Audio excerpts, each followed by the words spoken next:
इन दिनों बारूद की गंध से भरी हुई है। अमेरिका, इजराइल और ईरान के बीच जारी टकराव अब 10वें दिन में एंटर कर चुका है।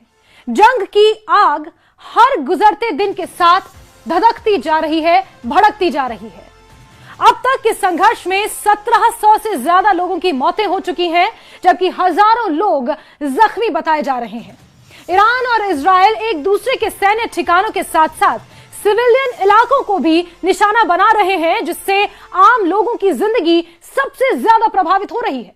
उधर इजराइल ने लेबनान में भी मोर्चा खोल दिया है और वहां ईरान समर्थक संगठन हिजबुल्लाह के ठिकानों पर लगातार हमले किए जा रहे हैं। जंग कब थमेगी, इसके बारे में अभी कुछ भी नहीं कहा जा सकता, क्योंकि हर नए दिन के साथ नए धमाके सुनाई दे रहे हैं। आसमान में धुएं का गुबार नजर आ रहा है, चारों ओर बस तबाही की तस्वीरें नजर आ रही हैं।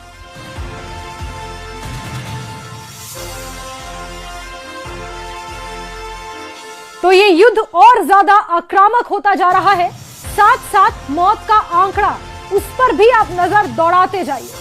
ईरान और इजराइल एक दूसरे के सैन्य ठिकानों के साथ साथ सिविलियन लोकेशंस पर भी मिसाइलें और हमले कर रहे हैं।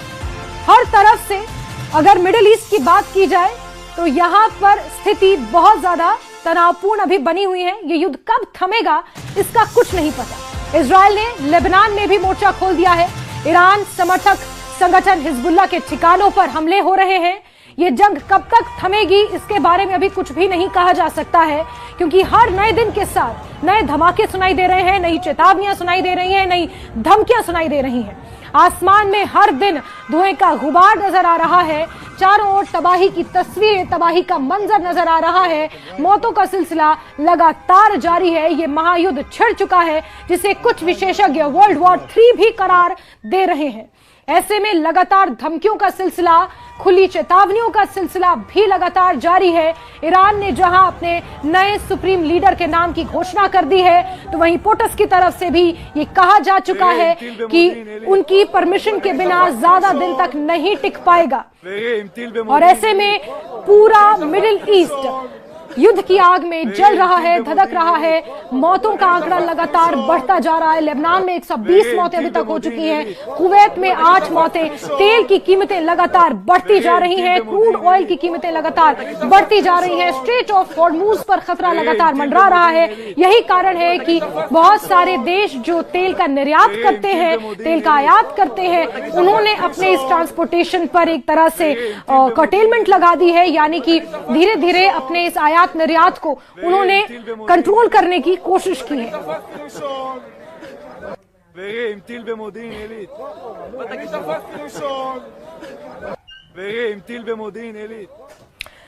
वहीं लेबनान के बेरूत में इजराइल का हमला देखने को मिला है। हिजबुल्लाह के ठिकानों पर इजराइल ने हमला शुरू कर दिया है। जैसा कि मैंने पहले भी कहा कि अब जो प्रॉक्सी संगठन है ईरान के, उनके ऊपर हमला शुरू कर दिया गया है इजराइल की तरफ से। इजराइल ने मोर्चा खोल दिया है। हिजबुल्लाह के ठिकानों पर मिसाइलें दागी हैं और ये खबर सामने निकल कर आई है। ताजा तरीन अपडेट ईरान इजराइल युद्ध से आपको दे रहे हैं, जहां लेबनान के बेरूत में इजराइल ने हमला कर दिया है। लेबनान में भी इजराइल ने मोर्चा खोल दिया है। हिजबुल्लाह, जो कि ईरान का संगठन माना जाता है, एक तरह से प्रॉक्सी संगठन है, पहले भी ईरान के लिए लड़ता रहा है। हिजबुल्लाह के ठिकानों पर इजराइल ने हमला किया है। हिजबुल्लाह के ठिकानों पर कई मिसाइलें दागी हैं। बड़ी खबर, और इस महायुद्ध का आज 10वां दिन है, जहां इससे पहले तक हमले सिर्फ सैन्य ठिकानों तक सीमित थे, कुछ इंपॉर्टेंट डेस्टिनेशंस तक सीमित थे, लेकिन अब सिविलियन ठिकानों पर भी हमले शुरू कर दिए गए हैं। वहीं तेल अवीव से भी अपडेट आपको दे रहे हैं। इजराइल की राजधानी तेल अवीव में ईरान ने जोरदार हमला किया है। इजराइल के तेल अवीव में बंकरों में आग लगी है और ये तस्वीरें आपको दिखा रहे हैं। तेल अवीव में ईरान ने हमले कर दिए हैं। इजराइल की राजधानी तेल अवीव, जहां बंकरों में आग लगा दी है ईरान ने जोरदार हमला किया है। लगातार एक दूसरे के ऊपर हमलों का सिलसिला जारी है और ये युद्ध कब थमेगा, ये आग कब थमेगी, इसका अभी तक किसी को कुछ पता नहीं है। लेकिन जहां एक तरफ लेबनान के बेरूत में हिजबुल्लाह के ठिकानों पर हमले किए हैं इजराइल ने, तो वहीं तेल अवीव में ईरान ने हमले करने शुरू कर दिए हैं। वहां के बंकरों को निशाना बनाया है और बंकरों में आग लगा दी है।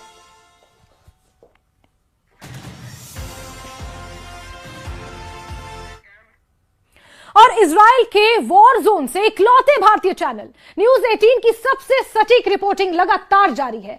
युद्ध के बीच इजराइल में क्या हालात हैं, वॉर जोन से हमारी ये खास ग्राउंड रिपोर्ट देखिए।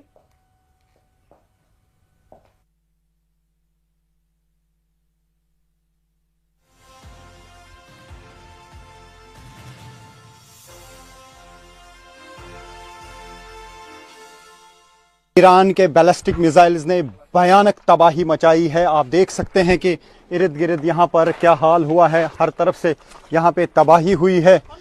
और जो हम यहाँ पे देख पा रहे हैं अभी इर्द गिर्द यहाँ पे इस्राएली डिफेंस फोर्सेस के भी लोग हैं और मलबा हर तरफ से बिखरा पड़ा हुआ है, गाड़ियाँ तबाह हो चुकी हैं। यह है इस वक्त इस्राएल के उस इलाके का हाल जहाँ पर तबाही मचाई है ईरान के बैलिस्टिक मिसाइल्स ने। पूरा का पूरा एरिया जो है वो यहाँ पे तबाह हुआ है, गाड़ियाँ तबाह हुई हैं। तो ये आप देख सकते हैं कि क्या हाल हो जाता है जब बैलिस्टिक मिसाइल्स गिरते हैं ईरान के इस्राएल में। ये ईरान के तरफ से जो बैलिस्टिक मिसाइल फेंके गए हैं उनकी वजह से यहाँ पे ये तबाही हुई है। और हम देख पा रहे हैं यहाँ पे, ये आप देख सकते हैं, ये इस्राएली फोर्सेस यहाँ पे हैं, मौजूद हैं और देख रहे हैं कि कहाँ पे क्या हुआ है। कि ये एक बहुत बड़ा एरिया है, बहुत बड़ी बस्ती है और यहाँ पे सब कुछ तबाह हुआ है। तो ये है न्यूज़ 18 इंडिया की एक्सक्लूसिव रिपोर्ट उस ग्राउंड जीरो से जहाँ पे सब कुछ तबाह हुआ है। ये आप देख सकते हैं यहाँ पे क्या तबाही मचाई है बैलिस्टिक मिसाइल ने, हम देख पा रहे हैं। और यहाँ पे आप देख सकते हैं ये इस्राएली डिफेंस फोर्सेस के लोग हैं जो यहाँ पे देख रहे हैं कि आखिर ईरान किस तरीके से कामयाब हो गया ये मिसाइल यहाँ पहुँचाने में, और पूरी तरह से चकमा दिया है इस मिसाइल ने यहाँ पूरे एयर डिफेंस सिस्टम को, चाहे वो थार्ड हो, चाहे वो एरो हो, चाहे वो डेविड सिलिंग हो या फिर आयरन डोम, सबको चकमा दे के यहाँ पे डायरेक्ट हिट लगा है। इसराइल में कई जगहों पे ज़बरदस्त तबाही हुई है। मैं इस वक्त उस जगह पे हूँ जहाँ पे इर्द गिर्द काफ़ी सारे मकानों को नुकसान पहुँचा है, पूरी तबाही हुई है। मैं दिखाने की यहाँ पे कोशिश करूँगा कि किस तरीके की तबाही हुई है ईरान के मिसाइल अटैक से इसराइल में। तो ये आप देख सकते हैं कि किस तरीके की तबाही यहाँ इसराइल में हुई है। जो ईरान की तरफ से बैलिस्टिक मिसाइल्स दागे गए हैं, सब कुछ यहाँ पे तबाह हो चुका है। ये पूरा इलाका तबाह हो चुका है। कई ऐसे इलाके हैं जहाँ पे इसी तरीके की तबाही देखने को मिल रही है। इन इलाकों में जो बैलिस्टिक मिसाइल हैं काफ़ी पावरफुल होते हैं और यहाँ पे आप देख सकते हैं कि काफ़ी तबाही हुई है घरों की। मैं यहाँ अंदर जाके आपको दिखाने की कोशिश करूँगा कि क्या हाल हुआ है यहाँ पे इन मिसाइल हमलों से। और इर्द गिर्द आप देख सकते हैं कि इस्राएली फोर्सेस भी यहाँ पर हैं जो अभी यहाँ पे सर्च ऑपरेशन चलाया जा रहा है। यहाँ पे काफ़ी लोगों की मौत हुई, करीब 12 लोग इस इलाके में मारे गए इस अटैक से। और ये हाल आप देख सकते हैं यहाँ पे किस तरीके का हुआ है। तो ये सब हाल देख के आप अंदाज़ा लगा सकते हैं कि जब बैलिस्टिक मिसाइल कहीं पे गिरता है तो उससे किस तरीके की घरों की तबाही हो रही है। बिल्डिंग्स जो हैं बिल्कुल तबाह हो जाती हैं। यहाँ डायरेक्ट हिट लगा है बैलिस्टिक मिसाइल का और उसके बाद ये सब तबाही हुई है। इर्द गिर्द सब कुछ बिखरा पड़ा है, जो यहाँ पे था वो सब कुछ हिल गया है। और मैं कोशिश करूँगा आगे भी आपको दिखाने की कि क्या हालात हैं यहाँ पे, क्योंकि ये पूरा इलाका जो है ये तबाह हो चुका है। और इस तबाही के बीच जो है हम यहाँ पे रिपोर्ट कर रहे हैं।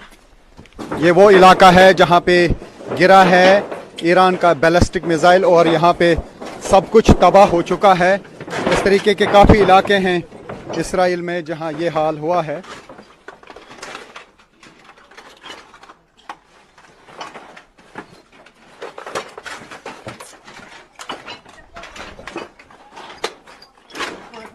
तो ये आप देख सकते हैं कि लगातार जो है युद्ध जारी है ईरान और इसराइल के दरमियान, और ईरान की तरफ से लगातार अटैक्स किए जा रहे हैं, जबकि इसराइली फोर्सेस भी लगातार ईरान पे अटैक कर रहे हैं। तो ये आप तबाही देख सकते हैं कि किस तरीके की यहाँ पे तबाही है।